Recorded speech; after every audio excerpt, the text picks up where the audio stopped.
Next. Yeah, we can. Okay, next. Oh, that will work. Yeah. Oh, that's great. So what we do, we were established in 1996 by our founders and co-founder, Anne and John, husband and wife. We are now in over 60 countries, and we are the experts in global expansions.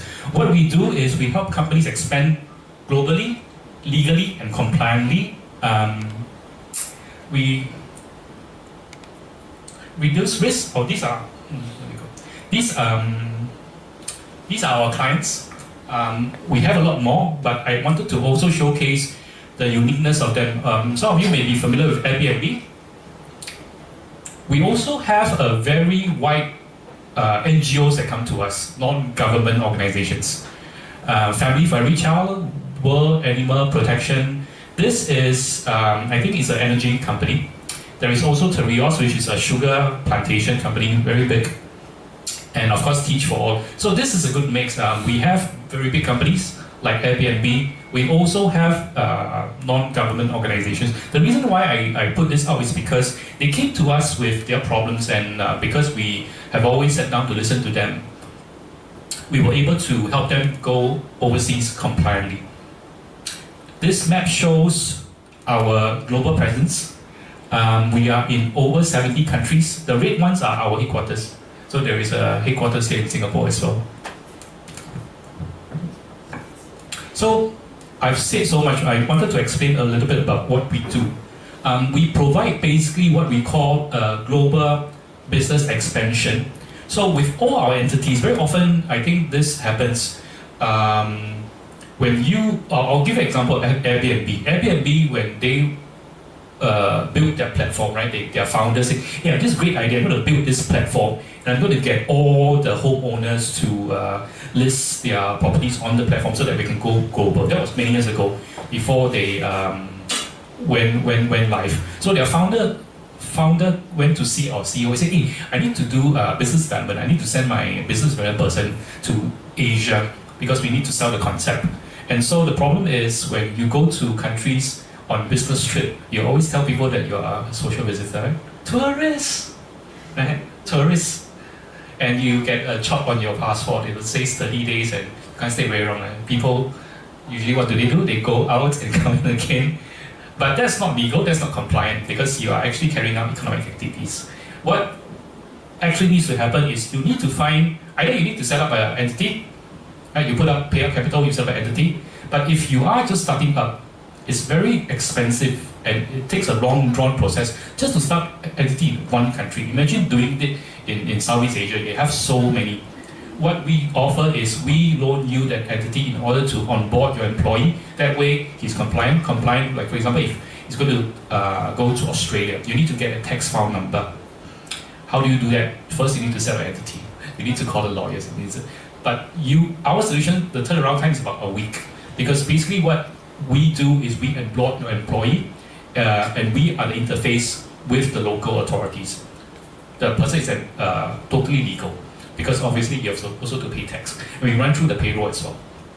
And so in the future, if they incorporate, that's fine. But there are instances where we have clients that will never need to incorporate. Some of them are in journalism. We also have clients like, for example, Airbnb. You probably know Airbnb is all over the world. But do they have entities all around the world? The answer is no. Because the teams that are working in, for example, Iceland, Finland, they are our employees. They are just tagged along. They don't need the headquarters. Similarly with NGOs as well, non-government agencies, they do send their humanitarian workers everywhere. Just like this organization, which I wanted to show you earlier. Family for Every Child is a group of volunteers. Of course, they network in order to help children who are at risk, and provide guidance as well. THET stands for Tropical Health Education Trust. It's based in the UK. They have a group of medical workers who went to Kenya to do medical work. And so this group of workers, are they supposed to set up entity in Kenya? No, they are not there to run a business. But they also cannot go to Kenya and say, I'm a tourist, and carry out medical work. We have, I'll be able to share with you, one of our biggest clients is actually professors from Arizona State Universities. These professors, they're given seed money. Of course, they are given money by either Bill and Melinda Gates Foundation to do vaccines for certain things. In order to do vaccines, to find cure, they need sampling size. And so these professors would have to work in the universities of other countries. And when they go to, say for example, they go to the National University of Singapore, they can't be tourists.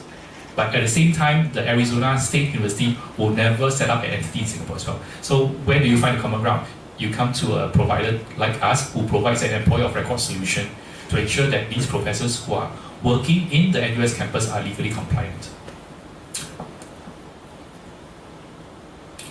So we also do visa and immigration. Of course, if you have a need to go overseas or even in Singapore, employment pass, S-pass, we can do that. We also do project management for companies who may not know how to tackle a region like the EU, just to ensure that we run them through the SWOT analysis and cost and benefit analysis as well. So we do the due diligence because we want to ensure that they are fully aware of the risks and of course all the opportunities that are involved in the new market. Our 7 unique selling points, we were the original disruptor back in 1996 when our company was founded. We respond very quickly. We also have a network of experts all around the world. These are our core values: approachable, proactive, honest, innovative, fearless, and flexible. And yeah, this is my last slide. If anyone is interested, please get in touch with me. I'll be sitting in front. Thank you so much. Questions?